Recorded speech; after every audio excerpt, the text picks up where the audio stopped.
I'm Madeline. And I'm Caroline, and you're listening to Talkitecture, the podcast where we gossip as students. And spill the tea on all things architecture. Just for the listeners, I'm a little bit sick, so if my voice sounds weird or if I'm more low energy than usual, that's why. And also that's why I'm in a grout fit and Caroline looks like a put together queen. I just came back wearing from studio, jeans. so yeah. I feel like I usually look like in my comfy clothes, and you're always in your dressed. comfy clothes. Yeah. So wow, this is roles fair. reversed. Yeah, I'm excited for the episode. Care to explain? Yes. Okay, so this week for game night, we are doing an advice column. Yay! And if you've listened to the past couple of episodes, you know that we have a link in our Instagram bio to send us advice. And also on our stories, we're posting like those little like ask us anything kind of things. Yeah. You know. Yeah. That type of thing. So we got some questions. We really did. Thank you so much. Thank you if you wrote in, because we literally love you more than anything. Yeah. No, you're our favorite people. You're the best listeners that we have. Hands down. And now we have stuff to talk about. And we don't know who you are, which is amazing. No. Because like it's kind of funny. It's great. Yeah. I love it. But yes, for future, I feel like we'll be doing this for a lot of game nights. So just click on that little link and ask us questions, because it's fun. Anything. Even if it's like a dumb question. Yeah. Because there are no dumb questions. we want this to be like a regular thing. Yeah. So Yeah. do it. It'll be fun too. So fun. So fun. So fun. Today will be our trial episode. Yeah. All right. Should we just get right into it? Okay. So the very first question we got, it's kind of funny. How did you guys meet? Go to episode 1. You literally go to episode 1. Like, are you even episode a listener? 2. Yeah, true. I feel like people assume that we've known each other longer than we have. Yeah. But we just met last year. Yeah. Like a year ago. It's been a year exactly. Yeah. Yeah. It's our 1-year anniversary. Yay! Happy anniversary. Yeah. We were in the same studio and our desks were right next to each other. Yeah. And we bonded over Taylor Swift and other things. I don't remember what we... Oh, I remember. Yeah. What? You had a Jerf Avenue bag and I was like... Oh. Hello. Yes. We bonded over Jerf Avenue. Our favorite thing in the entire world. Yeah. Thank you, Matilda Jerf. Thank you, Matilda. You're our queen. So that's how we met.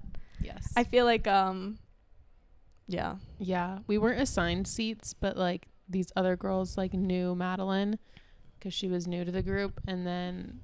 like I just walked up the stairs and I just see Madeline and these girls and they were like, "You're sitting there." And I was like, yeah. "Hey." Like, I don't care. Fair enough. Yeah. So that's our how desks were like amazing, and whenever I walk past our desk now, it like makes me a little I actually sad. avoid that path. I can't do it. Yeah, me too. It's like it was like a safe little cocoon back there because we had this like pillar behind us, so it was so cozy. And our desks were so low. Yeah, like so low. Now our desks are raised, and like we're just like loud and proud working this girls year. now. We are Last working year we girls. were like cozy, like crafting, because we had to make so many models, and we would like do all this weird model making stuff. Yeah. And now we're just like business. Now like, it's all monitor, computer. keyboard, standing desk, like literally. Yeah, we both have a monitor. We both have keyboards, and we both have mouses. Mouses. Yes. Totally different vibe, and we're in different studios, so it's horrible. Very different. Yeah. At first, I didn't mind it because I was like, I'm actually getting work done. But now I'm like getting distracted because I don't have people to I just get distracted with my own thoughts. Sometimes I just need to like talk about Taylor Swift. Yeah. Also, like we knew each other's projects like really well. Yeah. So we would always be able to like help, but like now nobody knows my project. Hard. I know. It's next just semester. Let's hope we sit next to each other. Yeah. Let's just pray. Oh my God. Yeah. So yeah. We and that's how we met. The next question we got was your favorite part of group projects and tips. I think we talked a little bit about it, but our last pinup assignment was a group project, and it was fun. Yeah. Yeah. It was really fun. It was like I guess to answer the question, like Yeah. the easiest part is just like if you have a good team, like it's so easy. Yeah. It's like so easy to divide up the work, especially in architecture. Like My favorite part was my group. I love my group. My favorite part was literally meeting for like hours every single day because we were like at times struggling, but it didn't really feel like it because like you have everyone else in the same exact boat as you. And it's kind of nice dividing up the work because then you can work on what your like favorite things to do and like what you don't like to do is someone else's favorite thing to do. yeah. You know. Yeah. I think it's nice too because the skill sets are kind of different. Mm-hmm. So like we had one girl that like knows Illustrator really well, and that was super nice because she did all the Illustrator stuff and I didn't have to touch Illustrator. Yeah. But I know CAD, so I like did stuff in CAD. And Yeah. then, like Yeah. it was just nice to like divvy it up by skill. Mm-hmm. And then I feel like it was honestly not even that, like it was a lot of work. Like if it was one person, I would be like, I would be able to do it, but it would be rough. And this, like splitting it between 3 or 4 people, it was like, oh, this is like kind of relaxing in a way. Really nice. Like, yeah. I'm not responsible for like every little detail of this project. Yeah. If something's not to my liking, that's fine. I don't care. Yeah, exactly. It's not a big deal. No. A tip would be not everything's going to go the way that you want it to go. And even if you guys have really similar taste, you still have different taste on some things and you kind of just have to let things go, which is hard for me sometimes. Yeah. But like I trusted my group. So I was like, I know it's going to look good. Yeah. Just gotta. You can't like micromanage. No. You have to just like the way we divvied it up. I guess some groups like divvied it up too much. Like they split apart the whole entire thing. So they were barely working and like they weren't really working together. But then like I feel like both of our groups were still working together and all of us were giving each other input even on our like one particular part of the project. Yeah. Like we were executing our vision together, not executing 3 different like visions for the same project. Yeah. So I feel like just like give in to people's like whatever people want. Like you have to give something. You can't just like, you don't want to be like the overpowering personality in the group because then no one's gonna like you either. No one's gonna like you, and like you're not gonna even get your vision done because and what you're makes just, you think like, that you're the best too, you're trying to like force this thing on everyone and it's just not working. You have to just let it like go organically the way each person is gonna work. For our final pinup, I like had a full like nervous breakdown because like we pinned everything up and everything we were supposed to pin up one way and like it wasn't big enough to pin up the way we wanted to, and I was like freaking out. So then I left because I had to go print something else, and my group pinned it up and I came back and it looked like great, and I was like, why was I even freaking out? Like I feel like you have to trust the process. Like sometimes you'll see something in progress in a group project and you'll be like, shit, like this is going bad. And then you come back the next day and they've like finished and you're like, oh my god, you like pulled that together. Like this looks fantastic. All 3 of our stuff like looks great together actually. Yeah. Trust the process. Biggest tip is trust the process because it's all gonna work out most of the time. Yeah. Sometimes it doesn't, and then that's when you go to your professor. If it's like really bad, like obviously go to your professor. But it almost is never that bad. I feel like most people, it's just like you are like dividing the work in a weird way. Yeah, exactly. Okay, what's the next question? Next question is, what is a starchitect? And I kind of don't know. I know, but I don't know. I feel like it's just like the biggest of the big. It's like the celebrities of architecture. Yeah. Like you like Frank Lloyd Wright. Frank Lloyd Wright is like a starchitect because he's just like famous. But like it's more of a modern term. Like it's not like people weren't calling these people like starchitects. Like I think it came about like I actually have no idea, but it's not like an old term. No, like, you wouldn't call someone from like I don't know the 1800s like a starchitect. Is there a word for like the biggest artists like Van Gogh? Is there like a term like this for artists? I feel like there is, but maybe there's not. I don't think it's like a new kind of word like that. Yeah, just like starchitect you're is world kind of famous. A fun play That's on just words. It. You're a pop star basically. You're a pop star. Yeah. I feel like when you say starchitect, I think Frank Lloyd Wright, Le Corbusier, Zaha I feel like Hadid. that's like the origin of Starchitect, is like those people, because their architecture like begins to influence like all parts of life and becomes like talked about in areas that aren't considered architecture. And I'm gonna Google Starchitect. Yes, please.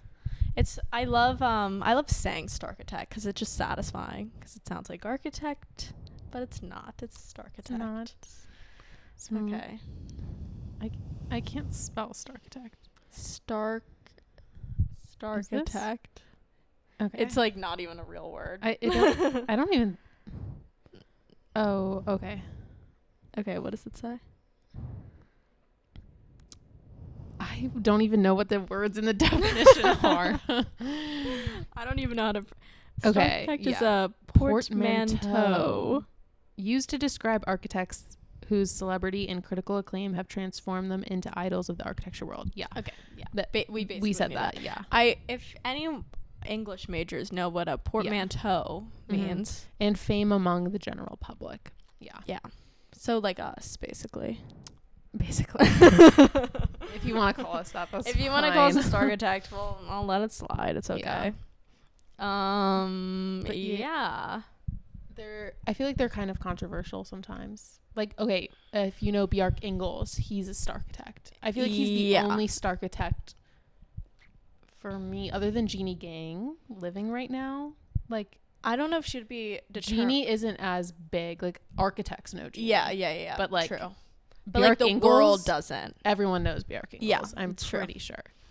I always hear people like, even when you just Googled what's a Starchitect, I saw like, is Zaha Hadid a Starchitect? And I always see people questioning if she is. And like, to me, I'm like, yeah, duh. She's like on the same like quotability as like Gary. Like, I think it's just because she's a woman. Facts. Like, if you're talking about Frank Gehry, then you know who Zaha Hadid is. Like, yeah. They're at the same fame level to me. They really are. And she's like the best. I love her stuff. Yeah. I love her. I like her more than the other. She's way better than Le Corbusier to me. Yeah. Even though Le Corbusier has like the 5 principles and all of his little stuff. He designed some pretty oppressive things. You could say that. Yeah. I mean, every architect has their little dark period where they design something where they go a little too hard. Yeah. They over design something and you're like, oh. They design too close to the sun. Yeah. And it goes bad. His city plan for Paris, look that up. Literally, like, the architects who are listening are gonna like hate me when I say this. I hate Le Corbusier with like a passion. Like, his stuff is so ugly to me. It's blasphemous. I know. It's like I not shouldn't good have even to said say, that. but I mean, like, it's okay. Like, I see how people could learn from it, but it's like it is so foundational. It's like the basic. Maybe that's why it's so famous. That's because he invented that. True. He invented the basic, but when like, you put so it like it's that, like, I get appreciate it. Yeah, but like, not my vibe. And also, weird point in history, because he like wanted all his buildings to be lifted above the ground because they had the sanitary issues and like it. And thus the Pilotis were formed. Yes. Yeah. So, I mean, it was a weird time. Yeah, it was a weird time. Okay. Ooh. We have a juicy one. The next question is kind of out of left field, but it's a fun one. You can read it. Okay. How do I tell my bestie I don't want to go to the same college as her? First of all, thank you for putting this in our advice Literally, column. thank you so much for spicing it up. Yeah. We love you. We appreciate this one. And I I don't know where to begin. This is also a really hard one. It's like hard because I need to ask you more questions. Exactly. Exactly. Like, how long have you okay, bestie, let's assume that they've known each other for like, I'm saying middle school, elementary school. Yeah. Like, you've known each other a while. Yeah. They went to middle school together for sure. Yeah. But like, why wouldn't she want to go to the same college as her? Maybe they're kind of like clingy.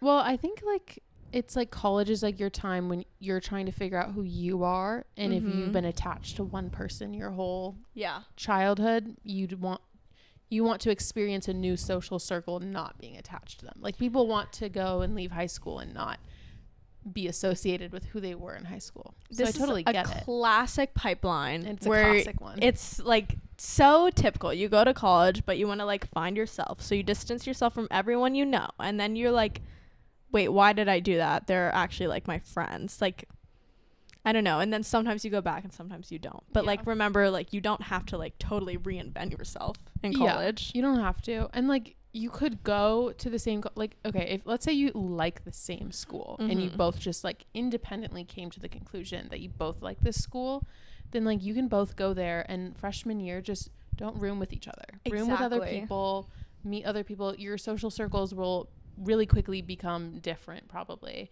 and you'll still have someone like comfortable that you know at school, which will be great, but you'll also have created distance. Just don't like go to the same school and then you're only in that person's social circle. Exactly. I'm kind of like, why do you need to like tell her this explicitly? You know, I feel like this person like really maybe keeps asking, or like, yeah, they keep asking, or like they have decided that they don't want this school or something, you know? Yeah. Like if you want to go somewhere else, go somewhere else. Like if you are not interested in the same college, don't like plan and try and find one that you both like just like do what you want to do, because you'll regret it if you don't do. It's like when high school couples go to college together just to go to college together, and then like they almost always break up. Yeah, I've never seen that. I've never none of the couples in my school I think went to college together. So many couples in my high school went to college together, and like half of them broke up. Yeah, and then they're stuck at the same school just because they wanted to go to the same school together. Yeah, and like you're gonna have very different like interests in life, and like you don't even really know when you're like applying to college, at least I didn't, like what you actually are gonna want to do. Yeah, like you probably are gonna start out as like a business major, and like you know, like it's everything, you just don't know until you get there. And I feel like if you do want to tell her, just be like, just approach it in a way that like I just want to kind of find my own interests, see who I am as a purely independent person. You know, because I feel like it's all just attached to that, like you, and that's fair, you deserve to do that. Okay, in a way I can't relate to this question at all, because I was too independent in college and wish I had someone to depend on. We're like different. Like I went to college with my best friend, so yeah, like, you did. yeah, I'm like did. I am this question, but yeah, now we don't talk. So. And all, yeah. So yeah, that turned out so interesting. But it's all about like communication. Like it's just like you have to tell her if this is what you don't want, and like, I don't know it, because it also like if you could say like if you go to college together, you might like end up hating each other and not be friends, and you still want to be friends. Yeah. So like, yeah, I don't know.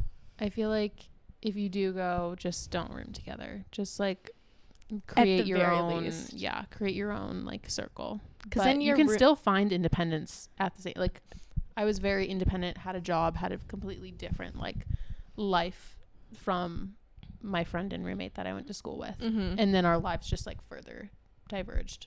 Yeah, which just happens. Yeah, with friendships too. So yeah, just normal. In general. Yeah. Thank you for that question though. Yeah, thank you. I wish if you're listening to this, like respond back in like a year and tell us how it went. Yeah. Somehow, if you still remember us. Yeah. The next question we got is, how do you motivate yourselves to work and you can't say we love what we do? This is a hard one, because for this it changes for me like once a week. I have no idea. I like I don't motivate I don't know. Like somehow we motivate ourselves because we get the work done. There has to be something. I don't like I wish I knew, because then maybe I could tap into it and like get myself motivated that way. But I just like I don't know. Like I have yesterday, for example, I had tons of free time, and we had to do like a couple iterations of massing for our site, and I just like was sitting around all day, and then I got a burst. Like I had to force myself to like sit at my desk and do it at like 9 p.m. Yeah. I don't know. sometimes for me it's like if my peers have all this stuff and I don't, I'll feel so embarrassed. So like I do the work purely to not humiliate myself. That is definitely a component. Yeah. And I feel like we always say this, like we care. It's not care. even that It's like not, we love what we do. We just like care about, I think, our success so much. Yeah. I care about this project. I care about my classes. I care about school. I want to do well. And like that in and of itself is like my only motivation. Like there's nothing else really motivating me other than just like I really love this. So I feel like it's hard when you like actually really like something. I know. I have really odd work habits, like workflows, because I just like don't know when the motivation is just gonna strike me. Exactly. Like, that's how it happens. Exactly. I feel like some people are okay with like doing like fine work. That's I don't know, but like I don't know. I feel like we're always making sure that we're doing the best that we can most of the time, unless it's an assignment that like I have to have my priorities like somewhere else, unless it's something that's like not related to studio. Otherwise, if it's related to studio, I want to be doing my absolute best that I possibly can. But also sometimes I will watch YouTube videos where people are like productive day at university. And like that was what I was doing last night. I watched like 3 and I was like, okay, like now like the aesthetic, like I want that aesthetic in my life right now. Like I'm just gonna go sit and make tea and like do my work. That's if I like really need to force myself.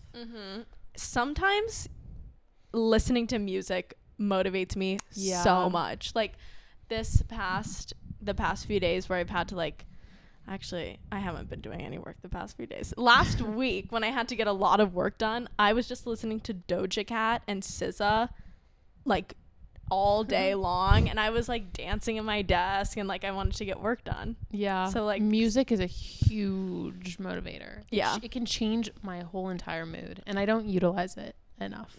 You should. Yeah. I've been listening to music a lot. I love it.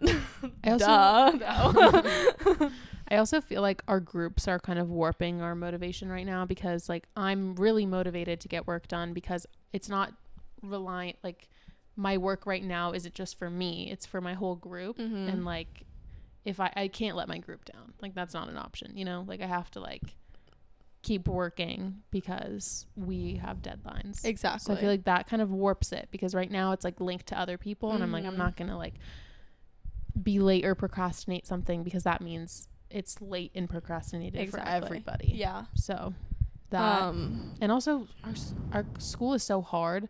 I feel like you just like once you start doing the work, you're just like so like you just have to keep going forward, or else you're just gonna like you're not gonna make it. I feel like a lot of other people could probably relate to that too, but it's like so true. We should tell the listeners what we're doing right now in studio. Because we had a pin up with our group, but the group project isn't over yet. Thank God. No, yeah. It's like last year, this studio was supposed to be, last year it was like a group project all the way into the end. So like the very final project was made by 2 people. But this year they've changed it around because our buildings aren't as big. So it's not as necessary to have like a whole group working on one building. But the way they divided it, it's by neighborhood, and our sites are like kind of connected through the neighborhood strategy that our groups worked on. So like our individual buildings are still like relevant to each other and will be interconnected for the whole semester. Yeah. But right now we're still doing group work because we all have to make site models. And that is a feat in itself. For some reason, for our site models, they have to be at 1/64th scale, and it's a pretty big site, so it's a pretty big model. And a lot of people are like CNCing or working in the wood shop, and for whatever reason, well, the reason being apparently everyone else has work. Like the wood shop is packed, and it's not just packed like normal packed. It's packed with first year undergraduate students who are using the wood shop for the first time.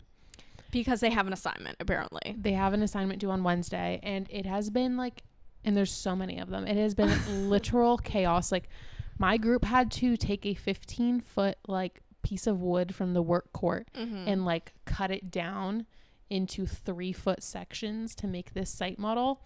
and we were in the wood shop on a Sunday at 9 a.m. on a Sunday, and they were at capacity. Crazy. They had no more headphones, no more glasses. They were fully at capacity, and it was just like terrifying because I'm already a little intimidated by the wood shop. Like the saws are scary, and then you're just in there with these kids that have no idea. Well, they have like all the confidence in the world, and they're doing this scariest shit on these like little band saws, and it's just like I can't even look at them. It's too. So yeah, this week has been a lot. And we're all not fighting over the CNC, but like fighting over the CNC because there's only one group can really use it at a time, and sometimes two. Some cuts can take from like 6 hours to 2 hours. Like you don't know how long a cut is going to take. And it depends on the material. Exactly. And like, cause there's like a simulator and it'll tell you the time it'll take to cut, but then they always are like probably double that. And that's how long it will actually take. Yeah. Yeah. And my group is cutting wood, which is a lot slower to cut than foam. Yeah. And then also your group is cutting in 20 minutes. Yeah. Exciting. Good for them. I'm so happy for them. I set up the file. Yay. It was great. But like milling the wood and like getting it to the right dimensions that you need and the right thickness for the CNC is like in itself a week. And they give us a week to do these models, and because of the scale, each model is like 3 foot by 3 foot. Like they're massive models. Crazy. And it's just gonna be so interesting. It's gonna be interesting to say the least. I think these models are due like Thursday, right? Yeah, but I think that the deadline's pretty I'm blurry hoping it's right a now soft deadline because my group is CNCing Thursday morning now. It's the earliest spot we could get. No, because it's not feasible for all of these groups. Like it's like 15 groups or something to all get a time on the CNC to cut for like 3 to 6 hours. Like there's like not enough time. And and you have to make the file and you have to find your materials, pay for your materials, and build them to the right thickness. So all of that work, like it just can't for 15 groups happen in a week. So it's horrible. And also if you don't know what a CNC machine is, because I didn't until like last year, it's kind of has the abilities of a 3D printer but can cut stuff. It's like the opposite of a 3D printer. Yeah, the reverse. It subtracts instead of adding material. But it can cut anything, like curves, little buildings, that like it's very cool. But the setting up the file is actually like literal hell for no reason, and the CNC machine is like straight from the 60s. Like literally it looks like you're in like Star Trek at like a little computer on like you have to use like a joystick to push like play. You're like no, it's rough. But next week we'll update you guys on that in our studio synopsis episode. I'm very, very I'm sure we'll excited. have a lot to say. I'm like praying this turns out, because my group I feel like it will. So much work into this. It will. There's no other option. There's no other option. Yeah. But it's satisfying seeing everyone's models, because site models for some reason are so like satisfying and fun to make. I'm so sad I'm missing it being cut, because I just like love, like the CNC is such a fun thing to conquer too. I got such a high today when I was done with the file. Yeah. And I like put it in the thumb drive and it's all ready to go. I was like yes, we did it. Yeah, I know. But yeah, I have to still wait like 2 more days to do this. You guys are almost there. We're so close. Patrick, shout out, has set up the file for us. He's a king for that, because I've done it once and I never want to do it again. Yeah. Now that I've done this one, I'm like, let's CNC anything. I'm like, I'm ready to CNC everything for the year. You need to do like a crash course on CNC. Yeah, I'm obsessed with it now. It's funny. It is fun. It's amazing to use once you know how to, and once you can get a time slot whenever you want to. Like amazing. Yeah. Jinx. Okay. Next. Is it normal for an architecture studio class to seem relatively unrelated to architecture? Yes. Yeah. It's actually quite a shock at first. Especially like, your first year. Absolutely. Nothing you do will will feel like you're in architecture school at all. You'll be like, what the fuck is this? Like, what am I doing? Where's the building? You won't be designing a building. No. But the first year of my undergrad and the first year of my grad, I was doing painting analysis. And I'm like, why have I been assigned a painting and I have to like make another painting? Yeah. For what? Mm-hmm. But like, you learn stuff and they're sneaky with it. You have to trust the process because it only makes sense when you're out of it. When you're in it, it's like you want to bang your head against a wall. Literally. But then once you're out of it, like right now, I'm like, oh, thank God I did that. Like, I totally get it. I have all the tools I need, but like, it's a because little do you know, you're learning all the technical skills you need, and like you are learning. They just disguise it. I feel like, I don't know if like other curriculums for other things do this, but like they break things down into like really simple ways to view things that are just exactly the same as how you would view it in architecture looking at a building, but they don't, that's fine, but they don't tell you that, which I think is what can be so disorienting. Yeah. They're like, and I'm not going to tell you that, with a smile on their face. And you're like, oh, like just tell me. Like, what's happening? No, then they'll be like, okay, now turn this painting into like a little room or a little building. And you're like, whoa, well, where did that come from? Sorry. But like, okay. So to answer that question, yes, it is normal. Yes, very normal. And honestly, like, enjoy that period because it's the least stressful time ever because you actually get to be the most creative. And be really creative. Like, just take it all the way. Do literally whatever you want. Weirdest things you can think of, just do them. Because you think it's life or death in that moment, but your critics know that this is like your first assignment ever, so they're not gonna judge you hard at all. You might think, like, because they treat studios still like exactly the same. Yeah. So it kind of feels a little more serious, even though you're doing something relatively silly. But like, don't take yourself too seriously. Just like, not at all. Put it all out there. Put all your thoughts out there. And like that first year, your professor's like job is to basically like help you filter all that stuff out. Exactly. And like work through it. So just ask. Yep. Ask anything. Ask anything, do anything. Okay, next question. How many hours a week do you spend on studio work outside of studio? Like 1 million.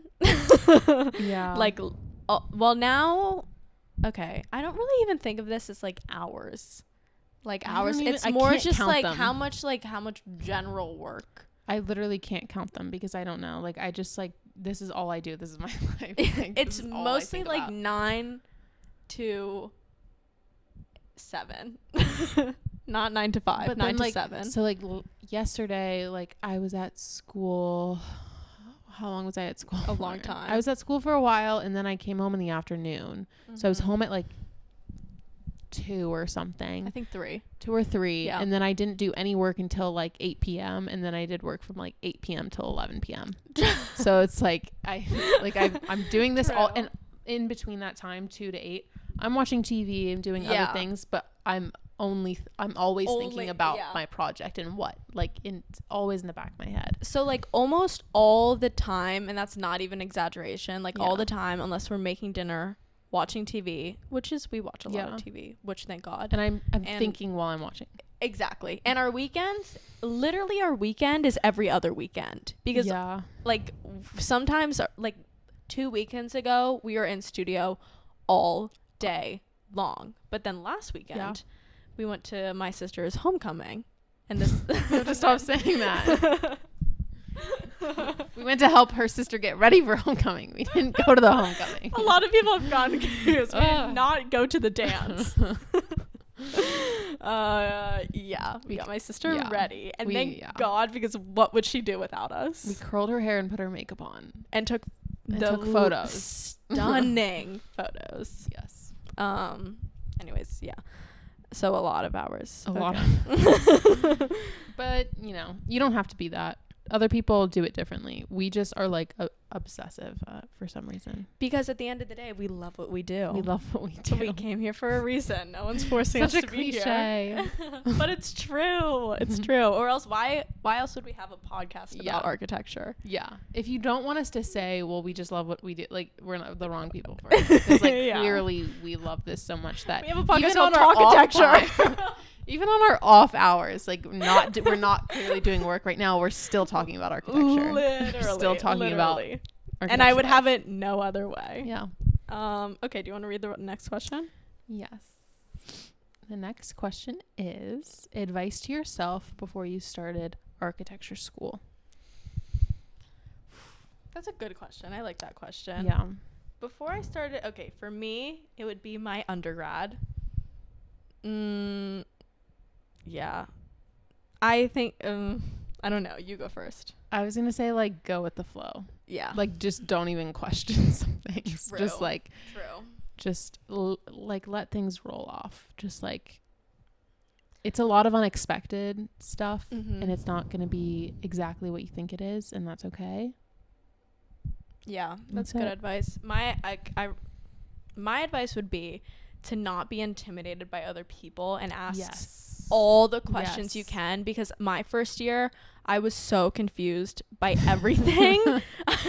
One time for my pinup, didn't understand what an axon was, took a screenshot of my computer screen and pinned it up of my model in Rhino. One of the most embarrassing moments of my life, but like I was confident, whatever, because everyone else seemed to know what they were doing, and I was like, oh, I'm just like stupid, I don't know what I'm doing. But then I'm like, no, we all learn this at the same time for the first time. Like, why wasn't I just like asking questions? It's just like hard because design is like so personal. Yeah. But also it's like one of those things that's like just not taught anywhere. So it's not one of those skills that you just like have been learning your whole life, like exactly in regular school. So it's just kind of hard to like adjust to going to design school and like figuring it all out, because and every single other person is doing the same thing. Like, even if they have a parent that's an architect or something like that, like neither of our parents are architects, creative. Like they're not in any design school or anything like that. So like you feel like a little like a fish out of water, but like, and don't compare your creativity skills either. No, because that gets messy quick. Yeah, we're all learning, and we're all different. Yeah, you might see people and be like, they're the most amazing artists, they can sketch really well, but you know what they can't do? Like a handful of other things. Yeah, a handful of other things. Exactly. I like that question. That was good. Okay, our last question is why do architect majors frequently pull all-nighters and sleep at their desks? Is it procrastination, or is it the workload so heavy that it requires that? That's a choose your own adventure. That it really is, because I feel like depends on your personality, because some people procrastinate so much that they have no option and that they won't get it done unless they are up all night.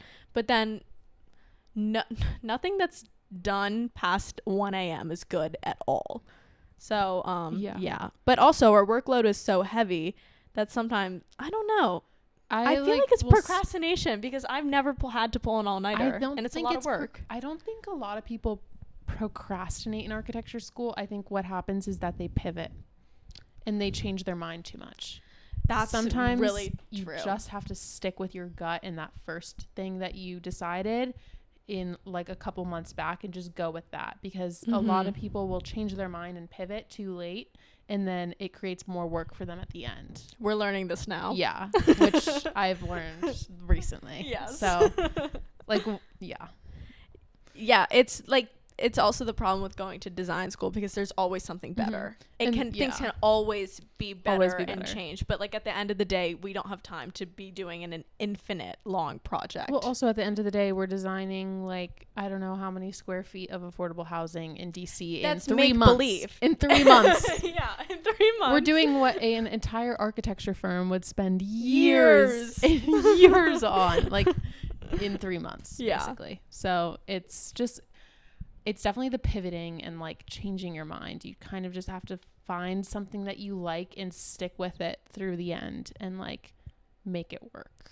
make it work, because once you're done with the design process early, you can make the drawings look so pretty. Yeah. And a few of times, like, I had no time to make the drawings look as nice as I wanted them to do, and I was like, why did I change so often? But yeah, yeah, I feel like everyone that exactly pulls all-nighters, they pull all-nighters because they care so much. Yeah, they're not pulling because they like because if you procrastinate and that, like, you wouldn't pull an all-night. That's you true. Know what I mean? Like, yeah, you care a lot, so you're just like, you're trying to make it work for this like vision that you have. I think for most people, unless you're quitting architecture, almost everyone in this cares deeply. Yeah. If you didn't, then why would you put yourself You through wouldn't this? put yourself through any of this. Yeah. It's not like that bad, but it's just No. like, But it is it's a lot of, it's intensive. intense, and it's like if you didn't care about school, why would you be in AP classes? You know, it's like that type of thing. You choose to do those things. Yeah. You know? Yeah. Well, I think that's it for our advice column. I love this episode. Yes. I love answering questions. Already love it. Already love this. So please keep thinking of questions and writing us questions so that we can do more of these at least once a month or once every other month. Yes, please. Okay. Thank you for listening to Talkitecture. Follow us on Instagram. You can watch us on YouTube and watch our clips on TikTok, my personal favorite. See you next week. Bye.